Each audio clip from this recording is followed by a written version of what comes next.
Hi friends, मेरा नाम धीरज केसवानी है। आज मैं आपको बताऊंगा कंट्रोल प्लेन है। तो कंट्रोल प्लेन है क्या होता है?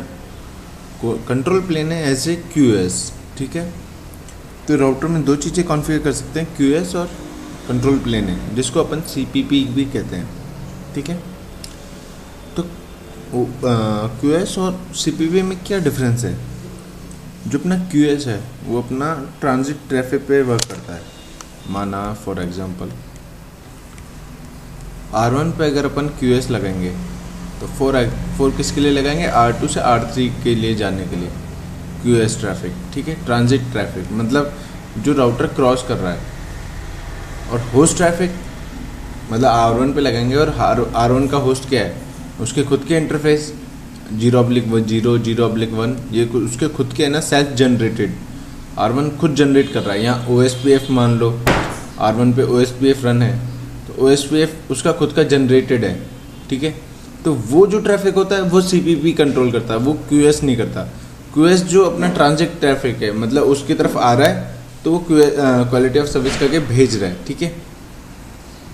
बट CPP में वो खुद का भी वो CPP में जो खुद का जनरेटेड है डेटा, वो अपना QS की तरह अपन ट्रैफिक को कंट्रोल कर सकते हैं। ठीक है। तो डेटा प्लेन है वो क्या? कंट्रोल प्लेन है। और जैसे एक चीज़ और, QS अपन फायरवॉल में अगर अपन कॉन्फ़िगर करते हैं तो उसको क्या कहते हैं? उसको कहते हैं MPF। फायरवॉल में QS को MPF कहते हैं। ठीक है। CPP में दो ऑप्शन होते हैं, एक तो डेटा प्लेन है और एक मैनेजमेंट प्लेन है। डेटा प्लेन में data traffic, only just data traffic like protocol, ICMP। ठीक है। और मैनेजमेंट प्लेन में जैसे टेलनेट, SSH जो मैनेज करने के काम आएंगे। डेटा प्लेन है जो अपना डेटा ट्रैफिक है, और मैनेजमेंट प्लेन है जो जिससे अपन मैनेज कर सकते हैं, जैसे अपन HTTP से मैनेज करते हैं, SSH से मैनेज करते हैं, टेलनेट। ठीक है।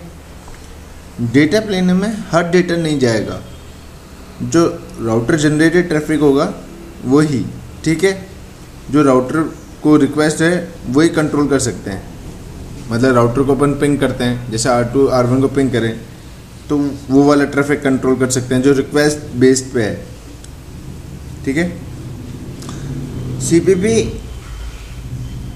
एक चीज़ और है डिफरेंस, CPP जो है वो पर्टिकुलर राउटर पे लगता है, और जो QS है वो पर्टिकुलर इंटरफेस पे लगता है। ठीक है। तो ये भी एक डिफरेंस है कि राउटर पे लगता है अपना CPP और पर्टिकुलर इंटरफेस पे लगता है QS। तो ये भी एक अपना डिफरेंस है। और चलो अपन अब स्टार्ट करते हैं। ये मेरा एक सिनेरियो है। ठीक है।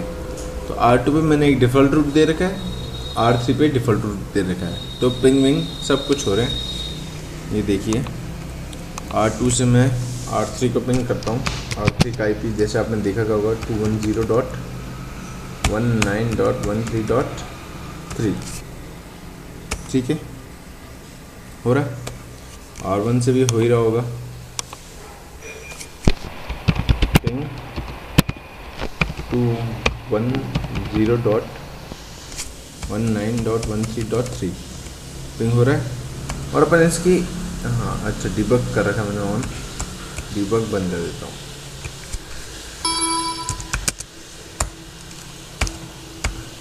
इसकी साइज भी बढ़ा देता हूँ, पैकेट साइज क्वेश्चन मार्क, तो मैं कर देता हूँ इसका 2000। जैसे MTU साइज 1500 का होता है, तो मैंने 2000 का पैकेट भेज दिया। मतलब उसको पैकेट को 2000 का बना दिया और भेज दिया। पिंग हो रहा है, ये देख लीजिए। तो आप ये चेक कर लीजिएगा क्योंकि अपन इस पर प्रैक्टिकल करेंगे। ठीक है। MTU से अगर जो अपन पैकेट बड़ा करके भेजते हैं तो वो फ्रैगमेंट होके जाता है, ये याद रखिएगा। इसलिए मैंने ये किया है। तो फ्रैगमेंट का अगर अपन प्रैक्टिकल करेंगे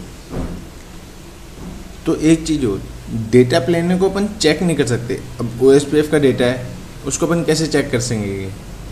चेक करने का कोई वो नहीं है। अपन ट्राई कर लेंगे बट ऐसे कुछ होता नहीं है। ओके। तो अपन स्टार्ट करते हैं R1 पे।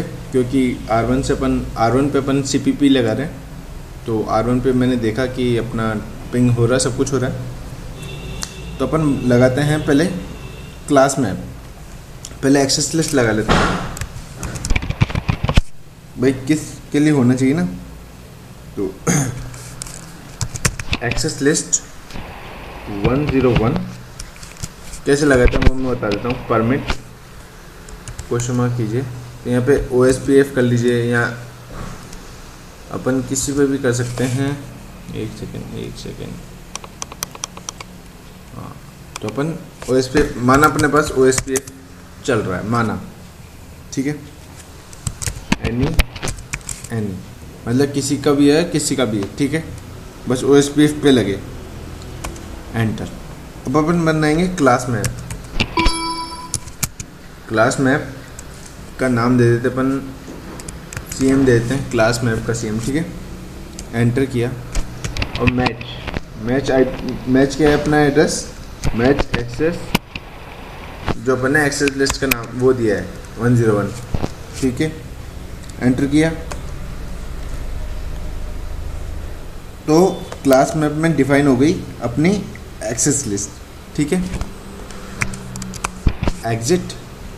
अब अपन बनाएंगे पॉलिसी। अपन ने तो ये डिफाइन किया कि एक्सेस में ये मैच हो रहा है क्लास मैप। अब ये पॉलिसी मैप करेंगे और पॉलिसी मैप का नाम दे देते हैं PM दे देते हैं पॉलिसी मैप, ठीक है। एंटर किया और क्लास कौन सी इसमें लगेगी, जो अपन ने ऊपर बना रखी है CM, उस क्लास को यहाँ अपन ने मेंशन कर दिया कि ये जो पॉलिसी है ये क्लास CM के लिए है, ठीक है। पहले तो अपन ने एक्सेस लिस्ट को मैच करवाया, क्लास मैप बनाया और एक्सेस लिस्ट को डाल दिया कि ये जो एक्सेस लिस्ट है ये इस क्लास की है। और पॉलिसी कि कौन सी पॉलिसी, ये अपन जो पॉलिसी बना रहे हैं वो कौन सी क्लास के लिए, माना 50 पॉलिसी है, तो पॉलिसी पे नाम दे दिया क्लास CM, जो अपन क्लास मैप CM बनाया था, ठीक है। एंटर किया। अब अपन बोल रहे हैं पॉलिसी अपनी होनी चाहिए कि जो भी OSPF का डेटा है वो अगर इतना हो जाए तो वो क्या हो, कंफर्म एक्शन। इतना होगा तो कंफर्म एक्शन, अगर इससे बड़ा हो एक्सीड एक्शन ड्रॉप। तो इसको अपन एक बार कम करके देख लेते हैं। कम करते हैं एक बार इसको, मान लीजिए 20 का कंफर्म एक्शन की। इसके बाद तो वो इससे पहले जो 20 से कम है वो तो चले एक्शन होए, बट जो 20 के ऊपर पैकेट हो वो ड्रॉप हो जाए। एंटर कर दिया। अच्छा, इतना कर नहीं सकते क्या, बाय डिफ़ॉल्ट कितना है, एक दो बढ़ाते हैं, एक second. Okay, policy question mark bits पर सेकंड है। अच्छा, पर सेकंड है वो, ओके। अपन ने दे दिया 8000 से तो ऊपर ही है, अपन ने 9000 दे दिया, ठीक है। और